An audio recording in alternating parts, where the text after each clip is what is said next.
Oh,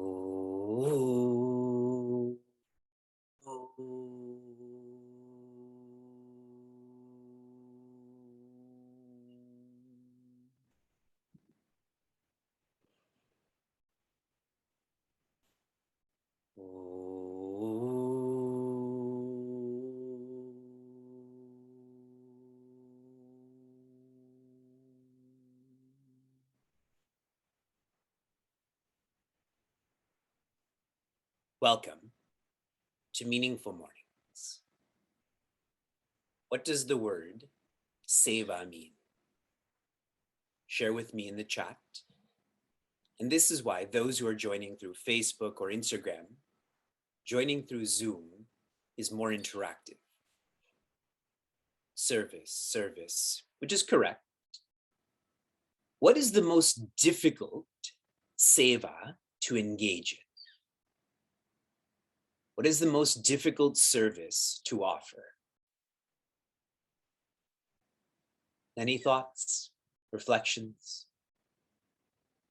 To be selfless, to offer one's time. It is samaj seva, that is serving society. Being more specific, to serve society through righteousness. Righteousness is a very philosophical word, more practically, rightness. To guide society with right actions, right attitude.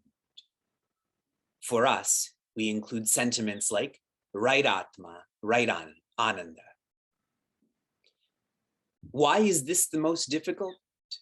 Because nobody wants to be guided. Nobody wants advice. Think of your own homes. You think anybody wants advice in your home? Yet, everyone needs guidance, correct?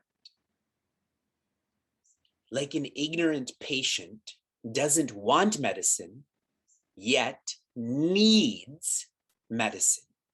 How difficult that would be for the physician, the healthcare system.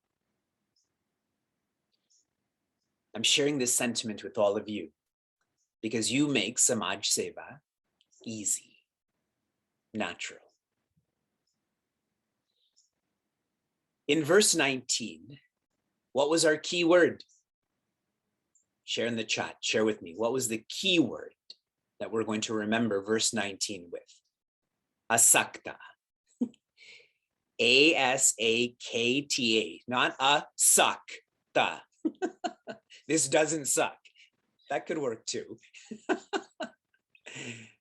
Asakta is when one lives for more than a person. Persons, they live for the presence, the infinite, the divine. What was the key word in verse 20? Sangraha. Sangraha means to protect, to make independent. The fulfillment of sangraha is asangraha. The completion of protection is where one doesn't need protection, correct? In our police chief inclusion council meeting yesterday, there was so much of a discussion on EDI, equity, diversity, inclusion. The fulfillment of equity in diversity is for everyone to feel included, correct?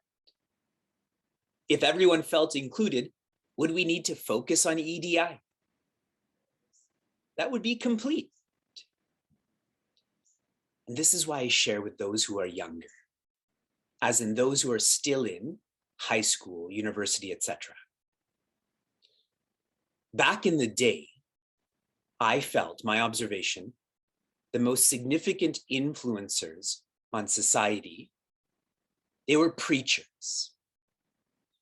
Someone like a Acharya Shankara. As time continued, my observation, it was professors. Because preachers back in the day were in everyone's life. Professors were in everyone's life, but now many have drifted from academia. Presently, those who influence the society the most, I feel, are politicians. Those who set up policy, correct? Like EDI. So I keep encouraging those who are younger, high school, college, to become politicians, focusing on rightness. Let Dharma be their platform. That would be amazing for Sangraha, to protect society, to make society independent. And the key word for verse 21, Shreshta.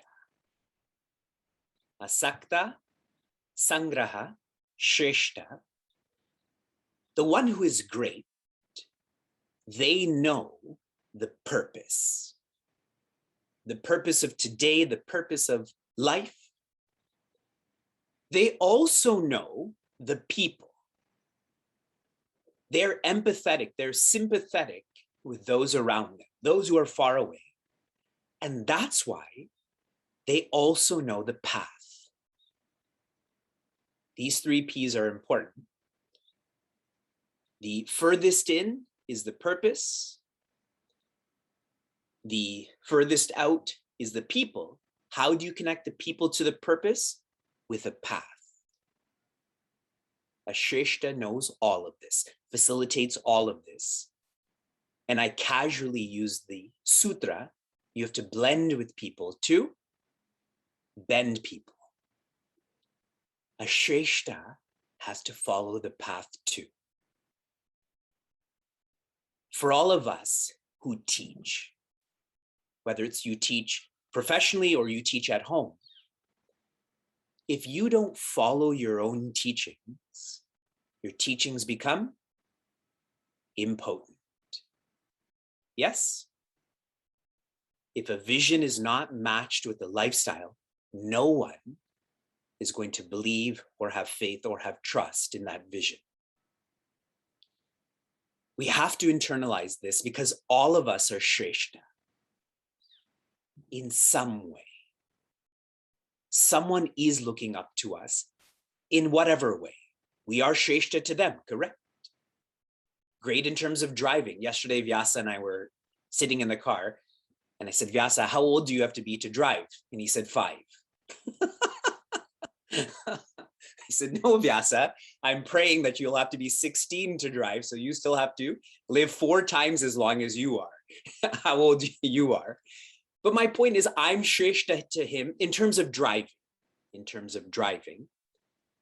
which is why all of us have to be responsible.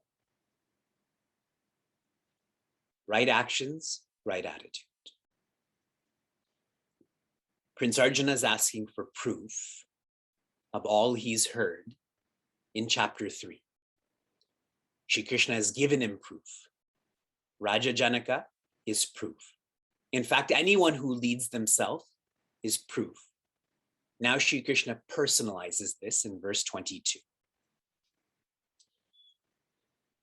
Na me partasti kartavyam trishu lokeshu kinchana na anavaptam avaptavyam varta eva cha karmani. Personalizing this, Shri Krishna says, na me, not for me. Partha. He's speaking to Prince Arjuna, he's speaking to us. Asti kartavyam, is there any responsibility? Putting it together, Shri Krishna is sharing, I have no responsibilities. The implication, why Shri Krishna has no kartavya. A word for responsibility is kartavyam, because he has no sense of praptavya. Praptavya means something to gain. As long as you have something to gain, you have a responsibility to engage in. When you have nothing to gain, then you technically have no responsibilities. Yes? hold that thought. This will continue. He expands this. Trishu means in the three. Lokeshu, worlds, dimensions. Kinchana.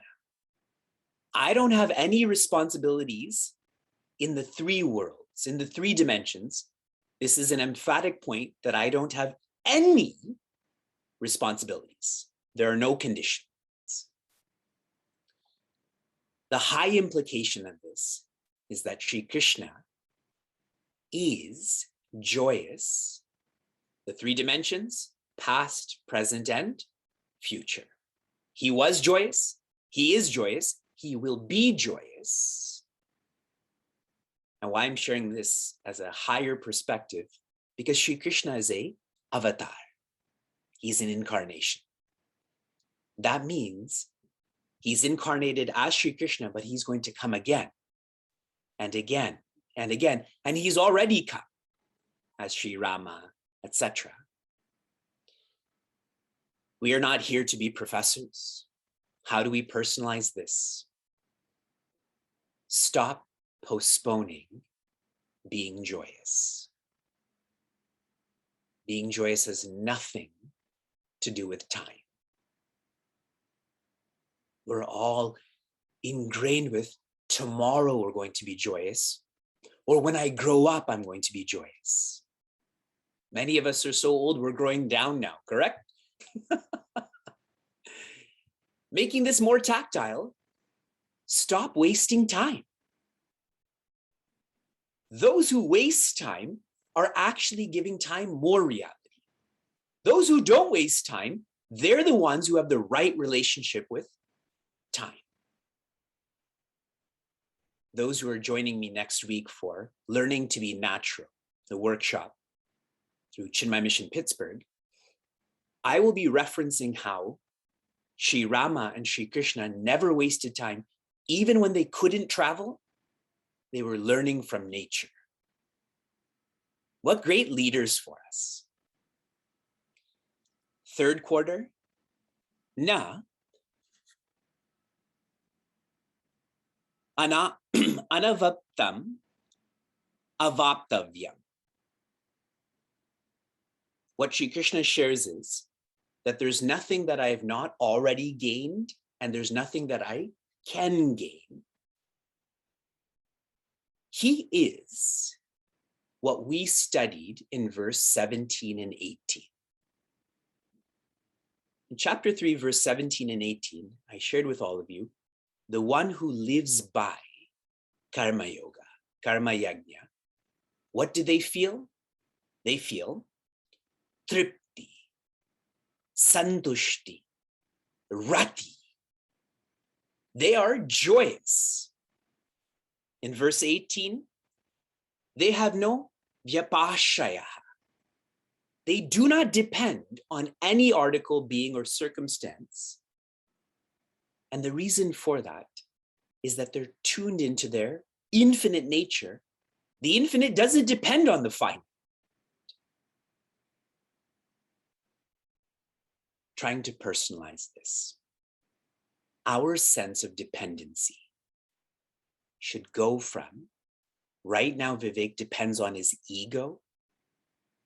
I should start to depend on my, I'll use alliteration here, partner. Your guide in your life, you should feel is your partner. Whether in a family sense or a business sense. In such comprehensive relationships, you never make a decision without referencing your partner, correct? Even signing papers. If we want to renew Vyasa and Shuka's passports, Sheila and I both have to sign those papers, correct? We're partners in this sense. That's why I keep reminding all of you, what would the wise do? Before you make a decision, what would your partner do? Shift your dependency. Then what will happen is your partner is going to shift your dependency to your parent, your original parent. See the beauty of this shift in dependency? You're really becoming more independent then, correct? And what will your parent do? shift your dependency to your presence, existence, awareness, joy. That is the fulfillment of shifting dependence to independence. Then one will not be lost in what I have attained, that is ego, or what I have to attain, that is ego too. In completing this, Varta evacha karmani, still I'm engaged in responsibilities. Shri Krishna has nothing to gain in any sort of dimension because he's joyous, yet he's still engaged in responsibilities. Why? Because he loves us. Do not be confused in any other which way. He loves us. He's leading himself because he knows we're watching. We're listening. If we want to be like Shri Krishna, we have to be joyful in our responsibilities. And right now that may be hard because I only feel stressful in my responsibilities. The buildup to joyful is at least to be cheerful. Let us all try to be more cheerful with our responsibilities. And the more you remember that your parent loves you, your partner loves you, the more naturally we'll be cheerful. From inspiration to application, your application was rating yourself on how shrestha you are. The more balanced you are, the more focused you are, the more reflective you are, the more shrestha you are. Balanced, focused, and reflective, I've continuously reminded all of you, is the gauge of the growth of your mind. The more you lead yourself, the more you will lead others. Your application for this morning, tomorrow marks 1 month until Vijayadashami. Vijayadashami is a celebration where we should have experienced a victory over ourselves. So what I want you to do is plan, starting tomorrow, how you will not postpone your joy, how you will not waste time. So plan today how you're going to stop doing that for 1 month. You can restart on October 16th, but until October 15th, to not do that. Shanti, Shanti, Shanti. Be safe, be sound, be serene, be happiness.